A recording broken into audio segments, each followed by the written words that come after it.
I'm Jeremy Gates, Managing Director of Gaia Construction. Today we're going to talk about solar panels. Are you interested in solar panels? Is there anything more you'd like to know about solar panels? I'd like to introduce you to Adam Major. Adam, thank you for joining us today. Adam's the National Sales Director of the GreenPowerCo. They're renewable energy experts. I guess the first question people always ask, Adam, is how much does the average solar system cost? Depends on size, basically. There's a lower limit that you want to go to. I mean, our average size residential install is about 5 kilowatts. So you'd be looking at a basic starting price of about $6,500 after the government rebate. And then anything up from there to a point, obviously, depending on what gear is being installed. Battery readiness will obviously add to the price. But it all comes down to the brands that are being installed. So, everyone should have solar. Yep. Everyone will benefit through solar. The brands that are installed and the size of the system, that's something that we can recommend. But it's at the end of the day, that's for the client to decide with some guidance from us. Yeah. How many people will the average 4 kilowatt or 5 kilowatt system? Look, it probably fits into that space of your average sort of household. So 4 to 6 people, around that, $400 or $500 bill. It's going to make a big offset in their power bills and their electricity overheads. So if you've got a smaller family, 3.5 kilowatt system, or would you put as many panels as you can on your roof? Look, I mean, it depends what we're trying to achieve. I mean, our belief is as much as your roof and budget can allow for. Yeah. But look, we can size systems up, on the smaller side to offset daytime usage and keep it around, a 3.5 kilowatt system. Yeah.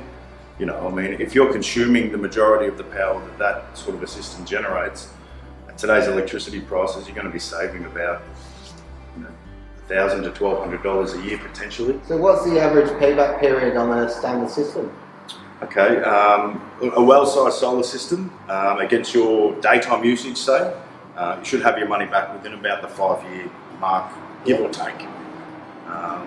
If you're looking at a more premium type system, maybe it adds another year or so to that payback proposition. But about 5 years, you should have your money back. So 5 to 7 years generally? Yeah, comfortably within that sort of a time frame. With an upgraded system, do you generate more power as well, or does it last longer? So a more premium type system? Yeah, so when I say more premium, I guess I'm talking about the efficiency of the panels. Where they're made and who's making them obviously comes into play too. So your warranty protection on that back end side of things. If you're looking at a more efficient panel, you're taking advantage of your roof space, you're getting more power out of your roof. So roof space limitations, you might be forced to look at a more powerful panel. Rather than scaling it back to a more middle of the road. But look, a good quality system, a middle of the road panel, and as a rule of thumb, a European made inverter, you'll end up with a system that'll last you, decades without too many issues. I know there's 2 different kinds of inverters. Can you explain the difference, please? Yeah, okay, so your standard inverter, little inverter on the wall. So you've got all the panels basically wired into that inverter, and the system operates potentially at a 2-string level. But if there is significant shade or, comprehensive monitoring on that side of things is really important to you, you might want to go down the micro inverter path. Yeah.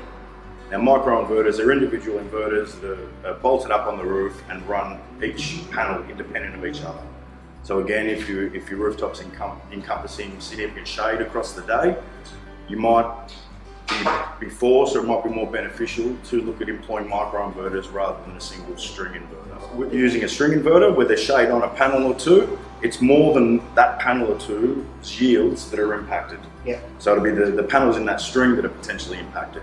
Whereas with microinverters, it's only panels that are shaded when they're in shade that would have their output reduced. Is there any pluses or minuses if you want to go to batteries later in time between a microinverter and a string inverter? There are some limitations in that space. Microinverters are generally an AC system, so there are limitations. Once batteries would be installed, you may not have power outage protection, whereas a string inverter you generally would. But that battery space is moving so quickly that systems are going now with batteries in mind. Things are going to be flipped on their head, so to speak, in the next few years with the product and technology that's coming out on the battery side. So how long does the system last, and what sort of maintenance do we need on it? Okay, you know, a good quality solar panel will last you decades. You know, it's the inverter that's key. The more budget range of inverters that are available out there, they're obviously not going to last anywhere near as long as the better quality inverters. But you know, a good quality European-made inverter, you should get 15 plus years out of it. What's your best inverter brands? Sure. Well, Fronius is a pretty common inverter that we install at the moment. They're an Austrian-made unit. The company's been around since 1945.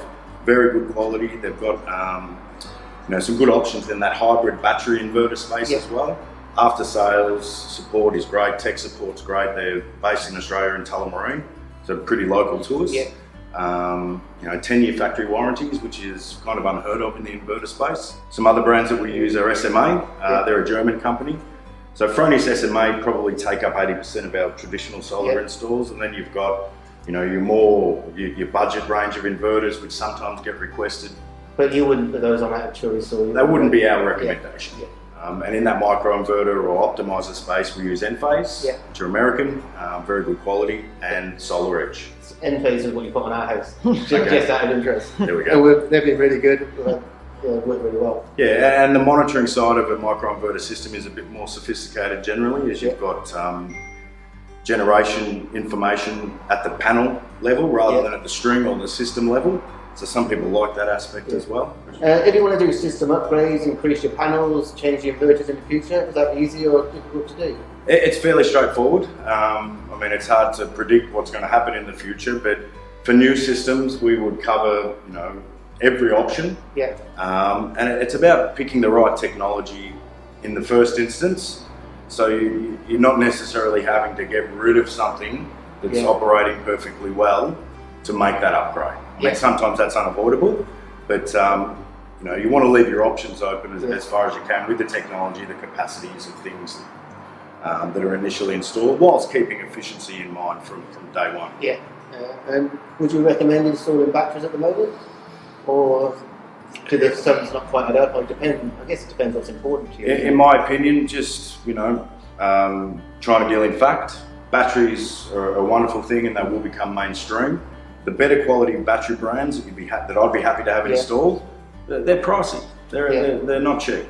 So generally speaking, you need to have more of a driver than just looking at the dollars and cents. You need to be in an area where you have poor power quality and you're seeing outages more frequently than you're happy with.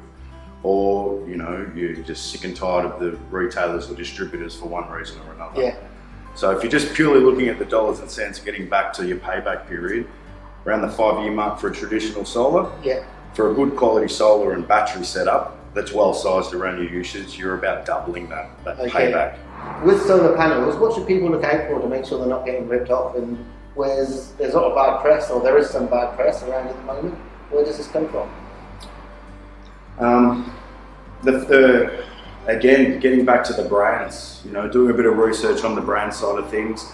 There's some really good quality online forums as well that will give you information with, you know, the general public's experiences with solar manufacturers, solar brands, solar installers.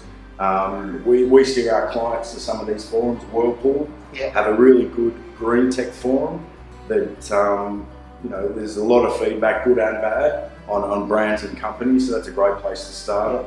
Again, looking more into the company, talking about solar panels. If a solar panel brand is involved in large-scale utility type installations, thousands of panels installed in a field, you know, somebody's financed that. So there must be a level of bankability on that brand for, you know, money to be put up for those sort of projects. So that's a key point to look for as well. Adam, thank you very much. Pleasure.